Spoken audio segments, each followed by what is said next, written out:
Hello, how are you? In today's video, we explore an interesting and often controversial topic, the relationship between women and religion, and in particular how the relationship can evolve in response to crisis. Of man, in particular, it explores how some women turn to religion and God after separating or leaving their partners. This situation is something I have seen many times that I disagree with. It raises intriguing questions about the dynamics of these changes in behavior. Are these women embracing religion as a true source of comfort and guidance, or is it more of a strategic move to fill the void of a departed husband? In other words, did God become a substitute for a short time to support the deep feelings they were looking for in a relationship?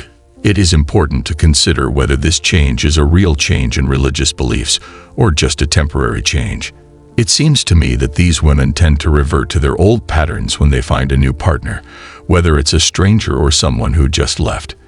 It begs the question, is their embrace of religion a permanent change, or just a stopgap in a vulnerable time? To better understand this, it is necessary to examine the broader context of the impact of personal problems on religious behavior. For many, conversion can provide a sense of security and purpose in times of turmoil.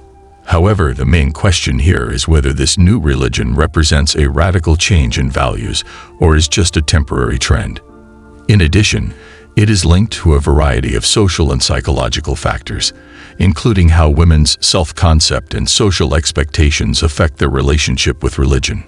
For some, turning to religion comes from a need for emotional comfort, a search for new meaning, and societal pressure to conform to behavioral and moral standards. In this video, we delve into these questions and consider whether this example of post-separation religious conversion reflects a more general or individualized response to the problems of people. We also consider the implications of this for our understanding of religious worship and personal transformation. So let's dive into this complex and ideological debate and see what insights we can find about the relationship between relationships and religious belief. I want to share my thoughts about religious women, especially Christian women. I think some women use religion as a kind of emotional safety net. It seems that they will accept faith with enthusiasm. When they are faced with a crisis for themselves, they will return to their old ways when their lifestyle changes. A question arises: are they really selfish, or is this a strategic way to find friends? It's worth noting that religious women think that women are better looking, which may not be true. In my experience, churches that look old or unattractive may reflect the general atmosphere. Sometimes church communities attract older people or challenges in social life. I have met very few beautiful girls in church settings, which probably helps with the low profile of women in the church. Surprisingly, some women say they don't want a wife. Often they are young, beautiful, and confident.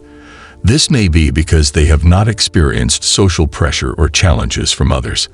However, women who do not believe in religion can also be young and beautiful, indicating that beauty is related to religious affiliation and femininity. Going back to the topic of going to church, remember that some women are more focused on church during major holidays like Christmas and Easter. This scattered existence may be more about social style than true faith. I know men who were persuaded to leave their faith by women they met in the church. It raises questions about the authenticity of some of the women's religious practices. They can use religion as a tool to attract and manipulate men, especially those who are very good and easily influenced. The concept of people of faith often includes young people and idealistic people who may be more prone to manipulation. Women can use this to their advantage and find these men as true partners, hoping that they will be more faithful without breaking up. According to general trends, the decline of religious affiliation in Western societies is significant. In Canada, for example, many women are turning to social networking sites like Tinder instead of religious communities to find friends. This change reflects a broader social change in which traditional religious practices are few.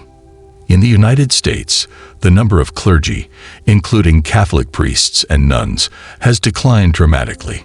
In 2020, there were fewer priests and nuns, indicating a general trend of religious decline. This decline in religious adherence is associated with the decline of moral and social values supported by religious institutions. Thus, the relationship between modern religious practices and personal behavior is complex and multifaceted. The way people engage in religion today reflects both broader societal changes and individual psychological needs. While it is true that some people genuinely seek faith as a source of comfort and spiritual growth, others turn to religion as a strategic or emotional refuge in personal crisis. This phenomenon shows an important difference. The depth of people's faith varies. For some, embracing faith in difficult times is a true search for meaning and stability. For others, it's a temporary way to deal with feelings of loss or abandonment. The transition from personal conflict to religious involvement, and perhaps back again, raises questions about the legitimacy and sustainability of those religious commitments. Furthermore, the decline of religious gatherings in many parts of the world represents a major cultural change. As traditions become less and less social, people explore other sources of culture and society. This general trend can be seen in many different aspects of the modern world, from changes in the structure of the family to changing attitudes to morality and customs. This deviation from traditional religious practices does not mean a reduction of moral values and moral behavior. Instead, it refers to the difference in the way people find purpose and lead their lives. Many turn to secular philosophies, social organizations, or other spiritual practices that are more in line with today's culture and trends. As we have discussed, the interaction between personal experience, social change, and religious participation is complex.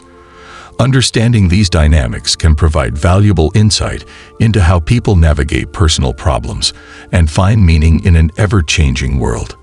It is important to approach these topics with sensitivity and compassion, recognizing that each person's faith journey is unique and influenced by many factors. Thank you for tuning in and taking your daily dose of red pills.